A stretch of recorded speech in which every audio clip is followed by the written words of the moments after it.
మిర్చి యార్డు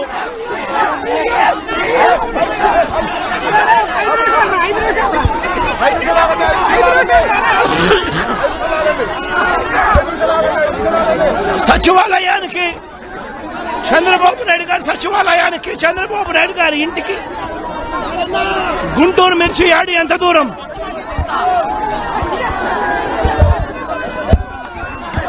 సచివాలయానికి తన సచివాలయానికి కూతవేటు దూరంలో ఉన్న గుంటూరు మిర్చి యార్డులో రైతులు పడతా ఉన్న అవస్థలు చంద్రబాబు నాయుడు గారికి అర్థం కావడం లేదు.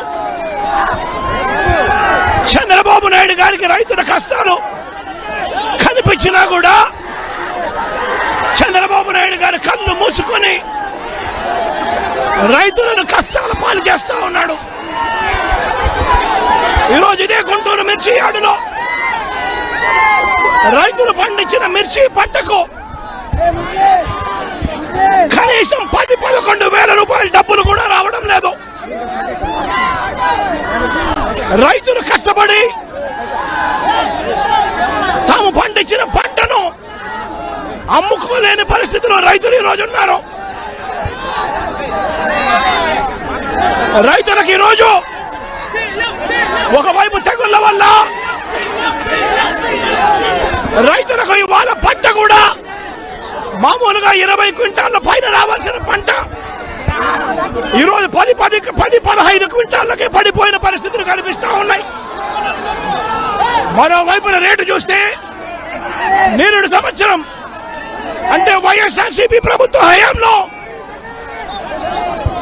21,000 నుంచి 27,000 రూపాయలు పలికిన పంట ఈరోజు కేవలం 10-11 వేల రూపాయలు కూడా కొనే నాథుడు లేడు.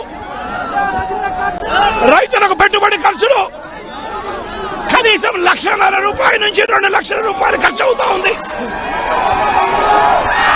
అమ్ముకోలేని పరిస్థితిలో, రేటు లేని పరిస్థితిలో, ఒకవైపున పంట తెగుళ్ల వల్ల పంట ఈల్డ్ కూడా తగ్గిన పరిస్థితుల్లో రైతు ఈరోజు బ్రతకడానికి కష్టపడతా ఉన్న పరిస్థితి ఇదే గుంటూరు మిర్చి యార్డులో మిర్చి పంట వేసిన రైతుల పరిస్థితి ఇది.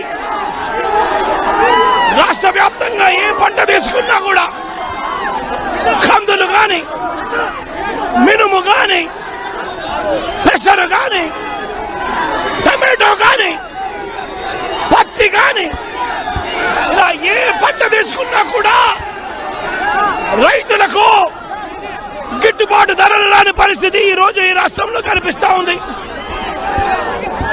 మరోవైపున చూస్తే చంద్రబాబు నాయుడు గారు రైతులను దళారీలకు అమ్మేసిన పరిస్థితి కనిపిస్తా ఉంది. ఈరోజు వైఎస్ఆర్సీపీ ప్రభుత్వ హయాంలో రైతు జీవితంలో వెలుగులు చూడడానికి ప్రవేశపెట్టిన సంస్కరణలన్నీ కూడా ఈరోజు అన్ని కూడా కలపడకుండా పోయే పరిస్థితిలోకి వచ్చాయి. ఈరోజు గ్రామాలలో ఆర్బీకే వ్యవస్థ ఈరోజు గ్రామాలలో నిర్వీర్యమైపోయిన పరిస్థితి. ఈ క్రాప్ వ్యవస్థ నిర్వీర్యమైపోయిన పరిస్థితి. ఈరోజు గ్రామాలలో రైతులను చేయబట్టుకొని నడిపించే ఈ ఆర్బీకే వ్యవస్థ ద్వారా గతంలో పంటలు కొనుగోలు జరిగేటివి. ప్రతి రైతు కూడా ఈ క్రాప్ కింద రిజిస్టర్ చేసుకున్న ప్రతి రైతుకు కూడా గిట్టుబాటు ధరలు వచ్చే విధంగా ఆర్బీకేలో ఈ మాదిరిగా పోస్టర్లు కనిపించేవి.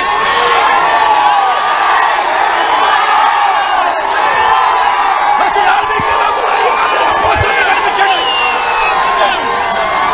ఈ గిట్టుబాటు ధరల కంటే కూడా తక్కువ రేటుకు ఏ రైతు అమ్ముకోవాల్సిన పరిస్థితి వచ్చేది కాదు.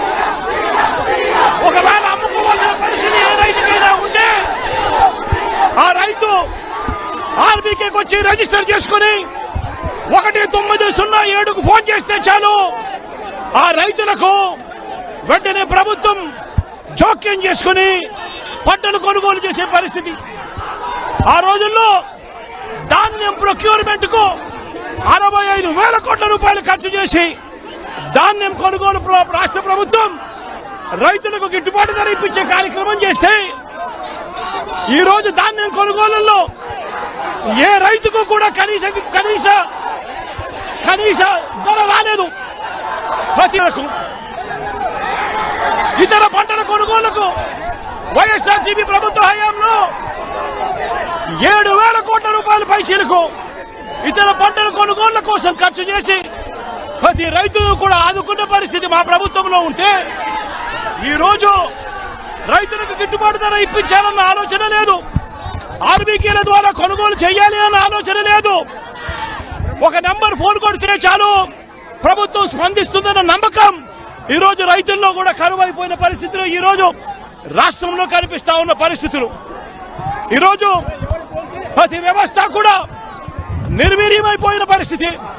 ఆర్బీకేలు నిర్వీర్యమైపోయాయి. ఆర్బీకేలో అనుసంధానంగా ఉన్న ఇంటిగ్రేటెడ్ ల్యాబ్స్ ఈ రోజు నిర్వీర్యమైపోయినాయి. గతంలో ఎవరైనా కల్తీ విత్తనాలు అమ్మాలనుకుంటే ప్రభుత్వం ఉంది అని చెప్పి భయపడే పరిస్థితి నుంచి ఈ రోజు యథేచ్ఛగా ప్రభుత్వం దగ్గరుండి ఆర్బీకేల ద్వారా ఎరువులు సప్లై, విత్తనాల సప్లై ఆపేసిన కార్యక్రమం జరుగుతా ఉంది. ఎరువుల సప్లై, విత్తనాల సప్లై, పెస్టిసైడ్ సప్లై ఆర్బీకేల ద్వారా పూర్తిగా తగ్గించిన పరిస్థితులలో ఈ రోజు ఎరువులు కొనాలంటే రైతులు ప్రైవేట్ బ్రోకర్ల దగ్గర కొనాల్సి వస్తా ఉంది. ప్రైవేట్ డీలర్ల దగ్గర కొంటే వాళ్ళు కనీసము 100 రూపాయల నుంచి 400 రూపాయలు బ్లాక్ లో అమ్ముతా ఉన్న పరిస్థితి ఎరువులకు సంబంధించి. ఈ రోజు క్వాలిటీ కంట్రోల్ చేసే విషయంలో ప్రభుత్వం పూర్తిగా ఫెయిల్ అయిపోయిన పరిస్థితులు కనిపిస్తా ఉంది. నాణ్యమైనవి మాత్రమే అమ్మే పరిస్థితి గతంలో ఆర్బీకేల ద్వారా చేస్తే రాష్ట్ర ప్రభుత్వం ఈ రోజు నాణ్యమైనటివి ఏవి కూడా రైతులకు సప్లై కాకుండా ఉండే పరిస్థితి ఈ రోజు రాష్ట్రంలో నెలకొని ఉంది. ఇప్పటికైనా రాష్ట్ర ప్రభుత్వం కళ్ళు తెరిచి రైతులకు పెట్టుబడి సహాయం కింద వాళ్ళు ఇస్తామని చెప్పిన పిఎం కిసాన్ కాక 20,000 రూపాయలు ఏదైతే ఇస్తామని చెప్పారో అది కూడా రైతులను మోసం చేసిన పరిస్థితిలో ఈ రోజు రాష్ట్ర ప్రభుత్వం కనిపిస్తా ఉంది.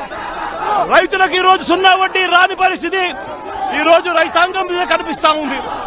ఈ రోజు ప్రతి విషయంలోనూ కూడా రైతులు ఈ ప్రభుత్వంలో నష్టపోయిన పరిస్థితుల మధ్య చంద్రబాబు నాయుడు గారు ఇప్పటికైనా కళ్ళు తెరవాలి, గుంటూరు మిర్చి యార్డుకు రావాలి, వచ్చి రైతుల కష్టాలు తెలుసుకొని రైతులకు కనీస గిట్టుబాటు ధర వచ్చే విధంగా రైతుల కోసం చంద్రబాబు నాయుడు గారు గట్టిగా నిలబడకపోతే తీవ్రమైన పరిణామాలుంటాయి.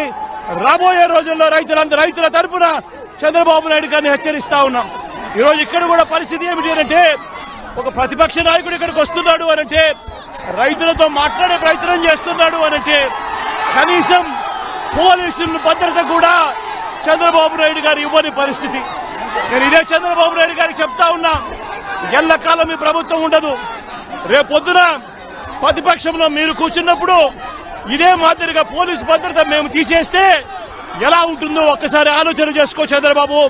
నువ్వు చేస్తా ఉన్నది కరెక్టా కాదా అన్నది కూడా ఒకసారి ఆలోచన చేసుకోమని చంద్రబాబు నాయుడు గారికి ఈ సందర్భంగా గట్టిగా చెప్తా ఉన్నాం, విజ్ఞప్తి చేస్తాం.